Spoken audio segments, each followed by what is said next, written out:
You can have a seat.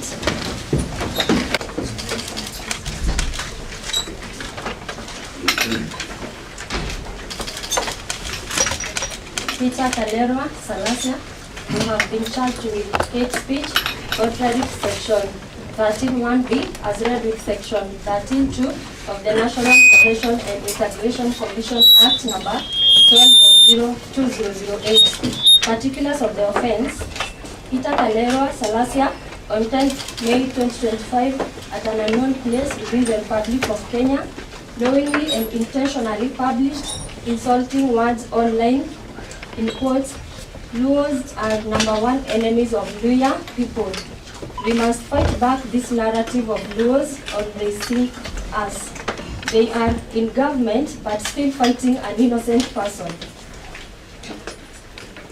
Ama to Watahiri Iishe," end of quotes.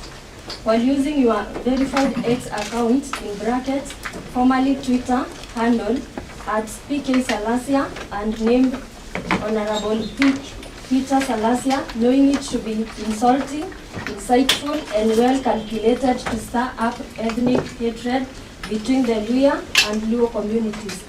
Peter Kalerwa Salasya, true or not true? Not true.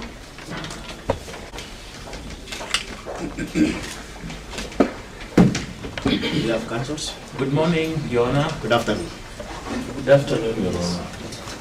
My name is Kenny Chesa, the accused person. I'm appearing alongside my learned friends, Clinton Mwale, Your Honor, present. John Maina, Present, Your Honor. Ian Mtiso, Present, Your Honor. Onchwari Nyamari, Your Honor, present. Vieta Wavinya, Present, Your Honor. and Kodako. Present, Your Honor. Your Honor, we are taking it. The prosecution counsel may. If you may please, Your Honor. Proceed. My name is... Present, Your Honor.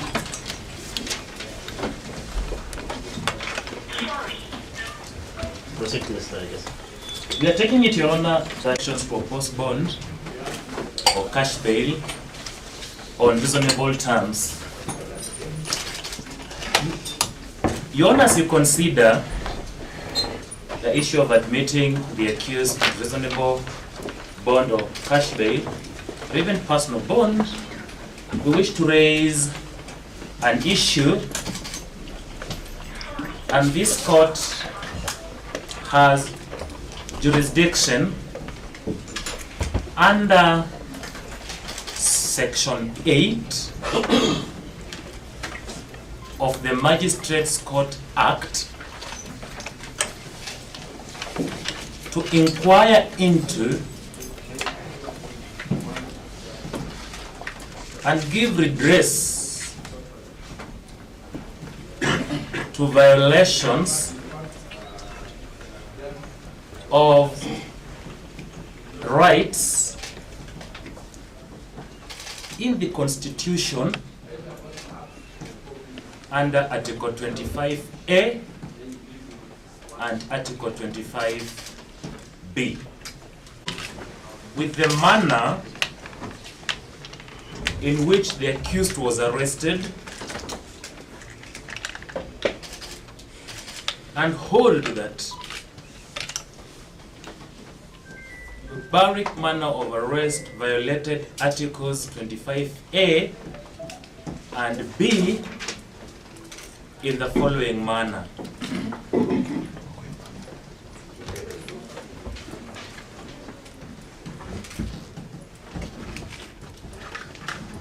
We don't annoy tires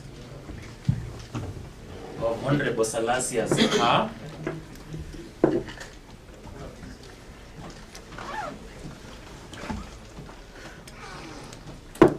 forcing the car to stop.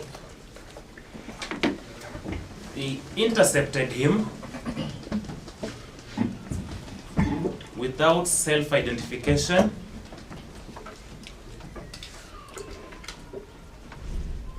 bungled him into another car, and drove him to an undisclosed destination.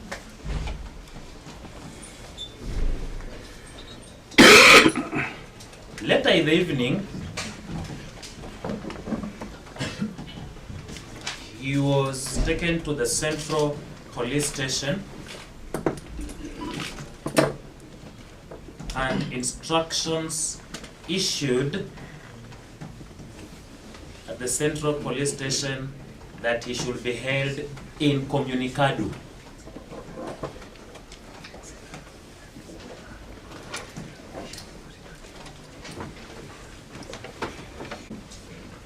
His staff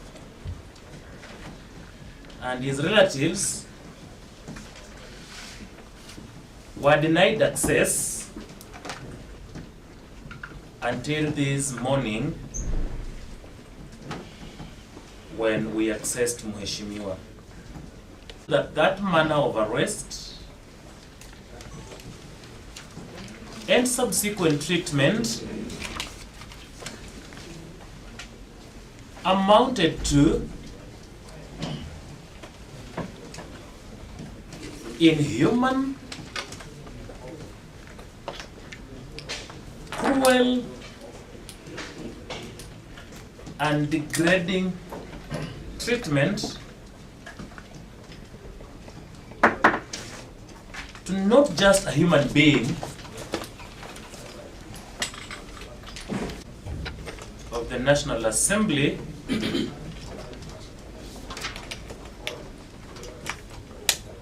who was on a national tour to popularize his presidential bid.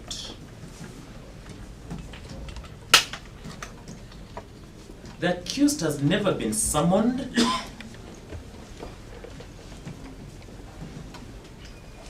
by the National Integration and Cohesion Commission, as is always the norm whenever persons are suspected of acts that border hate speech. Both the DCI, National Police Service Commission, have never summoned the accused person before you. Was quite degrading. Your Honor, his bodyguards were disarmed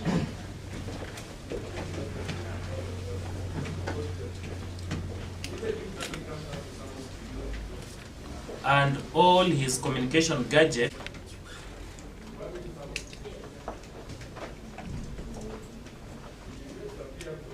for those reasons. Your Honor, we are praying that this court releases the accused person on reasonable terms, preferably execution of a personal bond,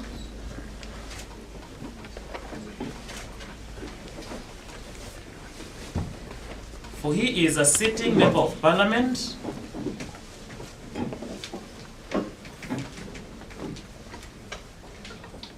who owes a duty to his constituents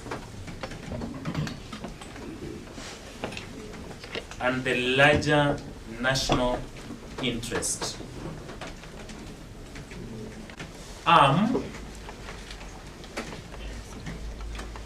Be reinstated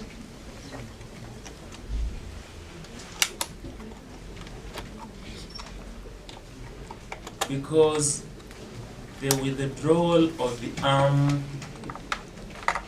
violated and continues to violate Chapter 32, Section 8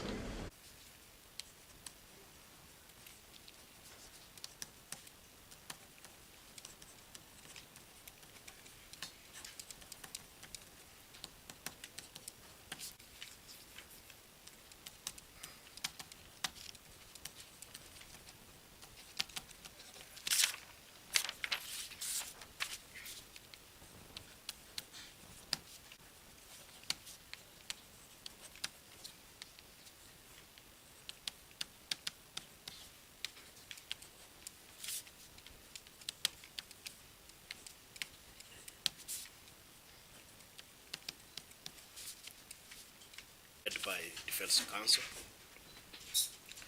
on the admission of bond. The counsel has urged this court to admit the accused person to reasonable bond terms or cash bail or even personal bond.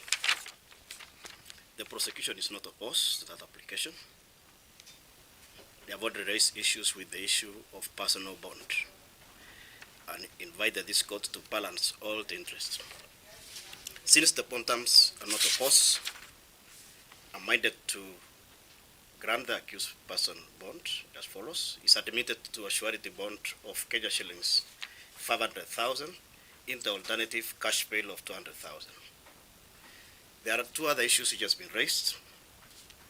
The first one is about violation of accused rights in the course of arrests, as well as another application to have arms assigned to the accused security details returned.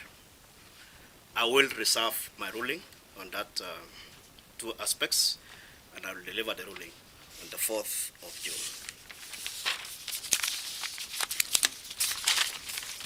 Yes, which bond?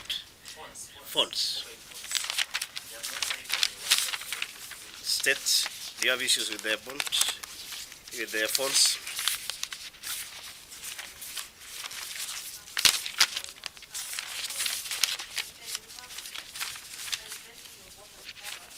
Does it include the funds?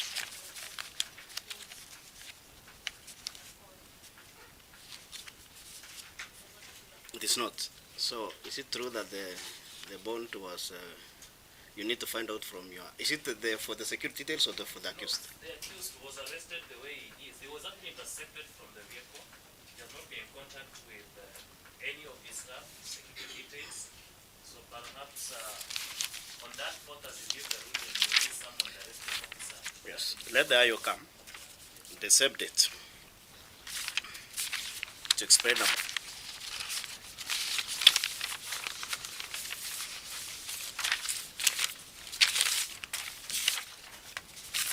Let's wait.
Also recent.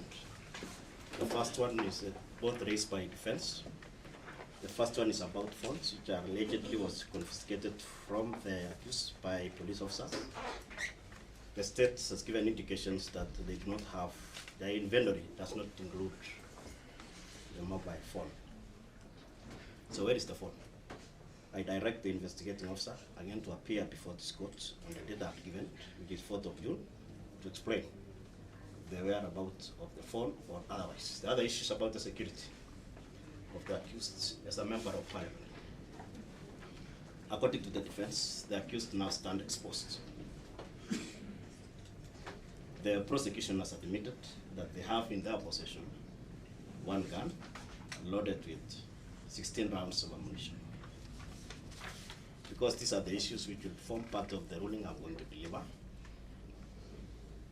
it is the duty of the state to ensure that the accused is protected and enjoys protection as provided for under the law. I will leave it at that. I find no good reasons to alter the date of the ruling. We will retain the same date, which is the 4th of. Your Honor, we are most grateful.